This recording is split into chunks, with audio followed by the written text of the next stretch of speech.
Hello friends, welcome to SSC coaching centre. दोस्तों, आज के वीडियो में देखेंगे नंबर एनालॉजी के प्रश्न। रीजनिंग का सबसे अच्छा टॉपिक है नंबर एनालॉजी, क्योंकि इसमें हमेशा नए लॉजिक बनते हैं। तो चलिए स्टार्ट करते हैं।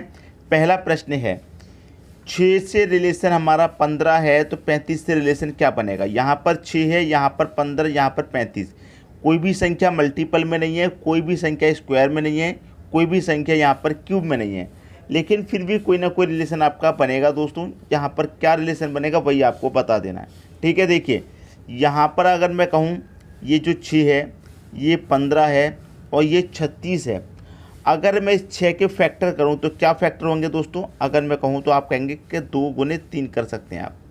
ठीक है, इस 15 को क्या कर सकते हैं, 3 गुने 5 कर सकते हैं आप। ठीक है, इस 35 को क्या कर सकते हैं, 5 गुने 7 कर सकते हैं आप। तो यहाँ पर क्या लेकर के आएंगे। अब देखो, आपको मैं एक बात बताऊं, प्रश्न तो हो गया, अब इसमें कुछ बचा ही नहीं है।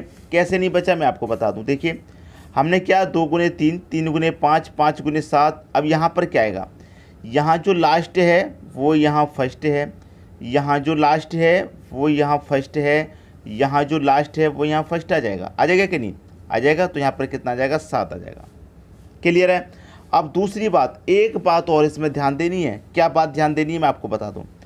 मैंने 2 देखा, 3 देखा, 5, ठीक है, और 7। ये सभी संख्याएं कैसी हैं, ये सभी संख्याएं अभाज्य हैं। जो मल्टीप्लाई हो रहा है, जो गुणा हो रहा है, वो अभाज्य संख्याओं में हो रहा है। जैसे 2 के बाद में 3 अभाज्य संख्या आती है तो 2 का मल्टीप्लाई उसके 3 से कर दिया अगली अभाज्य संख्या से, और 3 का मल्टीप्लाई 5 से कर दिया। 3 के बाद में 5 अभाज्य संख्या आती है, और 5 के बाद में 7 अभाज्य संख्या आती है तो 7 से कर दिया। अब 7 के बाद में कौन सी अभाज्य संख्या आती है, उससे गुना करेंगे। तो 7 के बाद में अभाज्य संख्या आपकी 11 आती है।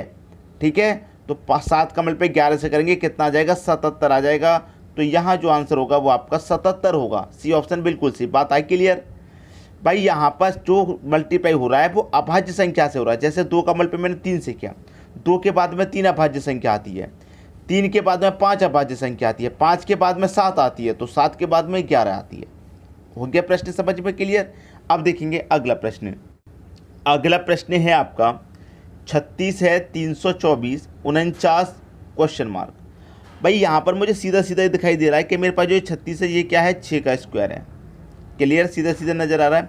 और 324 क्या है, ये आपका 18 का स्क्वायर है। अगर आपको स्क्वायर याद है तो आप एक बार में ही पता कर लेंगे कि हाँ भाई ये तो स्क्वायर में दे रखी है संख्या।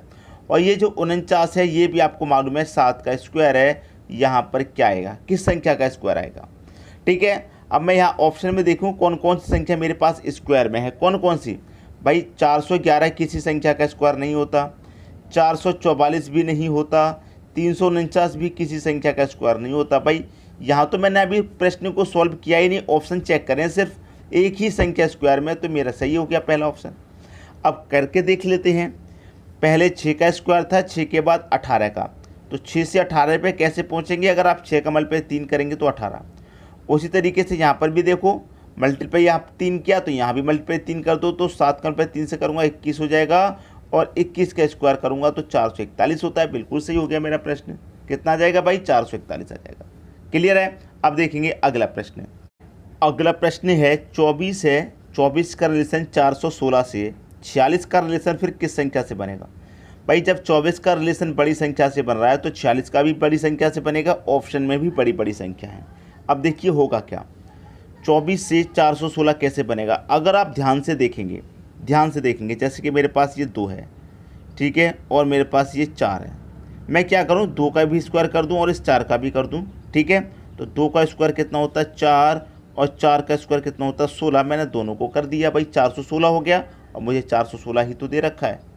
उसी तरीके से यहाँ मेरे पास 4 है और 6 है। मैं क्या करूँ, यहाँ पर भी दोनों का स्क्वायर कर दूँ, तो 4 का स्क्वायर 16 आएगा और 6 का स्क्वायर 36 आएगा। 16 36 आपका आंसर हो जाएगा, और 16 36 पहले ही ऑप्शन में दे रखा है। बताइए प्रश्न में कुछ था, कुछ भी नहीं था। अगर आप इनकी प्रैक्टिस करते रहते हैं, नंबर एनालॉजी एक ऐसा चैप्टर है कि जिसकी प्रैक्टिस आपको हमेशा करनी चाहिए, क्योंकि इसमें नए नए टॉपिक आते हैं, नए नए लॉजिक बनते हैं। ठीक है, अब देखेंगे हम अगला प्रश्न। अगला प्रश्न है 24 है, 60 है, 210 है क्वेश्चन मार्क। क्या रिलेशन बनेगा इन प्रश्नों में। देखिए मेरे पास 24 है, 60 है, 210 है, कोई संख्या स्क्वायर में नहीं है ना ही क्यूब में है। लेकिन मैं ये चेक कर सकता हूँ कि कहीं ऐसा तो नहीं कि स्क्वायर के पास में हो या क्यूब के पास में हो, क्योंकि इस क्यूब के पास में है, स्क्वायर के पास में है तो प्लस हो रहा है या माइनस हो रहा है, ये बन जाएगा। देखिए जैसे कि मेरा 24 है तो मैं क्या कहूँ कि ये मेरा 3 के क्यूब के पास में है, क्योंकि 3 का क्यूब 27 होता है। और 27 में से अगर मैं 3 को घटा दूंगा, 3 का क्यूब क्या, 3 को ही घटा दिया, 3 का क्यूब 27 होता है और 27 में से मैंने 3 को ही घटा दिया तो 24 आया कि नहीं आया। अब मुझे ये पता लग गया ना कि ये मेरा 3 के क्यूब के पास में है। अब मैं इसे देखूँ ये किसके क्यूब के पास में, भाई ये मेरा 4 के क्यूब के पास में है और 4 को इसमें से माइनस कर दूंगा। 4 का क्यूब 64 होता है और 64 में से मैं 4 को ही माइनस कर दूँ तो मेरा 60 आ जाएगा। ये वाला बात क्लियर है। अब मैं इससे देखूँ कि ये मेरे किसके क्यूब के पास में है, 210, तो ये मेरा 6 के क्यूब के पास में है। ठीक है, और इसमें से माइनस करेंगे 6 को, क्योंकि 3 को माइनस किया, 3 का क्यूब किया तो 3 को माइनस, 4 का क्यूब किया 4 को माइनस, 6 का क्यूब करेंगे तो 6 को माइनस। अब 6 का क्यूब कितना होता है, 216 होता है, उसमें से 6 को माइनस कर दो तो 210 बचेगा। 210 क्लियर है। अब यहाँ पर देखिए किस संख्या का क्यूब होगा, भाई यहाँ पर 3 के बाद 4 का हो रहा था तो यहाँ 6 के बाद में 7 का क्यूब हो जाएगा और 7 को ही फिर माइनस कर देंगे।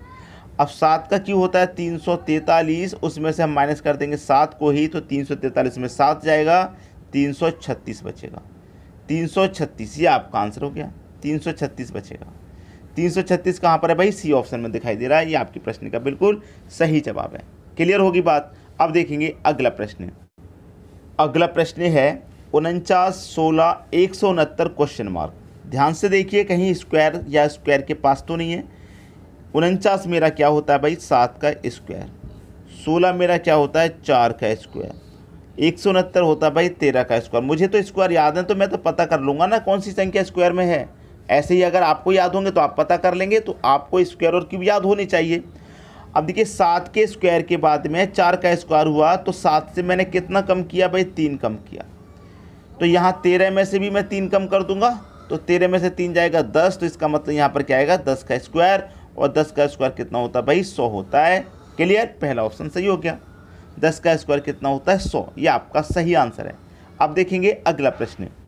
अगला प्रश्न है 49 है, 81 है, 100 है क्वेश्चन मार्क। अच्छे से पता है 49 क्या है भाई, 7 का स्क्वायर। 81 क्या है, 9 का स्क्वायर।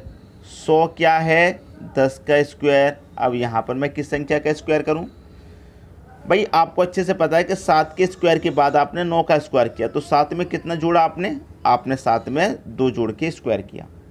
तो यहाँ पर ही मैं क्या करूँगा, 10 में 2 जोड़ के स्क्वायर करूँगा तो 10 में 2 जोड़ूंगा कितना हो जाएगा, 12। 12 का स्क्वायर करूँगा और 12 का स्क्वायर कितना होता है भाई, 144 होता है। 144 कहाँ पर है, बी ऑप्शन में है। ये भी आपके प्रश्न का आंसर आ गया। ठीक है, स्क्वायर वाला और क्यूब वाला आप आसानी से बना लेंगे। ठीक है, स्क्वायर के पास में अगर कोई संख्या होगी उसे भी बना लेंगे आप। अब देखेंगे अगला प्रश्न। अगला प्रश्न है 62 है, 64 है, 53 है क्वेश्चन मार्क। इस प्रश्न को खुद से करके देख लीजिए एक बार, वीडियो को यहीं पर रोक के खुद से करके देख लो। अब यहाँ पर 62 से 64, भाई देखिए मेरे पास कौन कौन सी संख्या है, 6 और 2 ये संख्या है। अगर मैं इन दोनों का अंतर कर लूँ तो 6 में से अगर मैं 2 को घटा दूंगा तो 6 में से 2 घटाने पर क्या आता है भाई, 4 आता है। और 4 का अगर आप क्यू कर दें तो 64 होता है और 64 ही चाहिए था आपको। भाई रिलेशन किससे बनाना था, 64 से। 64 से बन गया। वही मैं यहाँ पर करूँ, मेरे पास 5 और 3 ये संख्या है, इनका अंतर कर दूँ तो 5 में से 3 जाएगा 2। 2 का यहाँ क्यूब कर दो भाई, 2 का क्यूब कर देंगे तो 8। ठीक है, दोनों का अंतर करके जो संख्या आ रही है उसका क्यूब कर दे रहे हैं। यहाँ भी दोनों का अंतर करके जो संख्या आएगी उसका क्यूब करते हैं तो 8 आ गया भाई। 8 यहाँ सी ऑप्शन में दे रखा है। ये आपके प्रश्न का बिल्कुल सही जवाब हो जाएगा। अब देखेंगे अगला प्रश्न। अगला प्रश्न है 3 से 12 का रिलेशन है तो 4 से किस संख्या का रिलेशन बनेगा। अगर कुछ बच्चे जल्दी कर दे रहे हैं, जैसे कि वो सोचेंगे अगर मैं 3 का मल्टीप्लाई 4 से कर दूँ तो 12, यहाँ 4 से मल्टीप्लाई किया तो मुझे यहाँ भी तो 4 से मल्टीप्लाई करना होगा, तो 4 चौके 16 और 16 किसी भी ऑप्शन में नहीं है, तो इसका मतलब ये मेरा मल्टीप्लाई वाला तरीका नहीं लगेगा, कुछ और लगेगा यहाँ पर। ठीक है, कुछ और क्या लग सकता है, मेरे पास 3 है, 3 ले लूँ। मैं यहाँ क्या कर सकता हूँ, 3 का स्क्वायर प्लस 3 कर सकता हूँ, क्योंकि 3 का स्क्वायर 9 होगा, उसमें प्लस 3 को ही कर दूंगा तो 12। ठीक है, उसी तरीके से यहाँ 4 है तो मैं 4 का स्क्वायर प्लस 4 कर सकता हूँ, तो 4 का स्क्वायर भाई 16 और प्लस उसमें 4 को ही कर दूंगा तो 20, लेकिन मेरा 20 ऑप्शन में भी नहीं है। भाई मैंने जिस संख्या का स्क्वायर किया उसी को जोड़ा, यहाँ भी जिस संख्या का स्क्वायर किया उसी को जोड़ा, आंसर नहीं मिला। लेकिन अब ध्यान से देखिए, मैंने 3 का स्क्वायर करके 3 जोड़ा, यहाँ मैंने जब 3 जोड़ा है तो मैं यहाँ पर भी 3 जोड़ूँ, ठीक है। तो 4 का स्क्वायर प्लस 3, तो 4 का स्क्वायर 16, 16 में मैं 3 जोड़ूंगा, 16 में 3 जोड़ूंगा तो कितना आ जाएगा भाई 19 आ जाएगा। अब 19 मेरा पहले ऑप्शन में दे रखा है। बात क्लियर है। तो मैं आपको हर तरीके से सोचना बताऊंगा, कैसे सोचा जाता है इन प्रश्नों के बारे में। क्लियर है, सभी की समझ में आ गई बात। अब देखेंगे अगला प्रश्न। अगला प्रश्न है 23 का रिलेशन आपका 125 से है तो 34 का रिलेशन किस संख्या से बनेगा।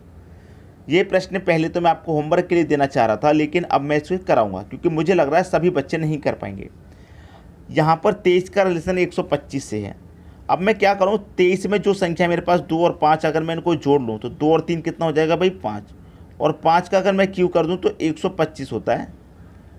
उसी तरीके से यहाँ पर जोड़ा है, यहाँ पर भी जोड़ लो, 3 और 4 कितना हो जाएगा 7। यहाँ पर जोड़ने के बाद क्यू किया, यहाँ पर भी जोड़ने के बाद क्यू कर दो भाई, 7 का क्यू 343। पहला ऑप्शन बिल्कुल सही। बताइए आसान है कि नहीं। लेकिन इस प्रश्न को बहुत सारे बच्चे नहीं कर पाते, मुझे मालूम है, इसीलिए मैं आपको ये बताया। ठीक है, बात क्लियर हो गई। वीडियो देखने के लिए दोस्तों आपका बहुत बहुत धन्यवाद।